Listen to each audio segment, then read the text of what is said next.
communication. Well, that's one of the greatest things about both. I mean, all of these social apps is that there's this instantaneous rating. Right.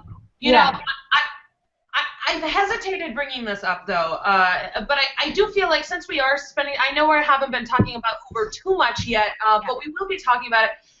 You have to be careful. You know, it's the same as with a taxi. If you're getting into someone's car alone, you have to be careful. If you're staying in someone's apartment alone, Bring a mace. I've heard really, really scary stories, to be honest, about people that I know personally that, you know, it was no fault of their own. They just happen to have a super bad person as their Uber driver, and it happens. You never know. It's dealt with. Have you seen? Huh? No, sorry, I'll comment when you finish. I think you're saying a very important thing.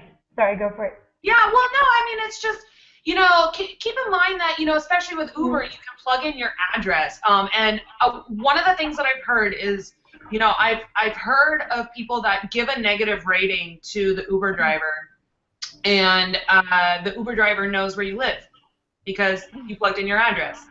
So, you know, you want that rating system to be honest, you know, but there's also just be smart, you know, like I don't really know what other advice to give other than just, you know, be careful. If you feel as if you had an Uber driver that wasn't trustworthy, maybe don't give them a low rating, but call the company instead and say, I don't really want to put myself in a situation where I feel unsafe, because there are kind of horror stories about that.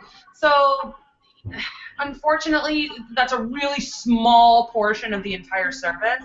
But I just feel like if we're going to be talking about this, we need to make sure that people know there are still dangers involved whenever you do anything alone. Right. So,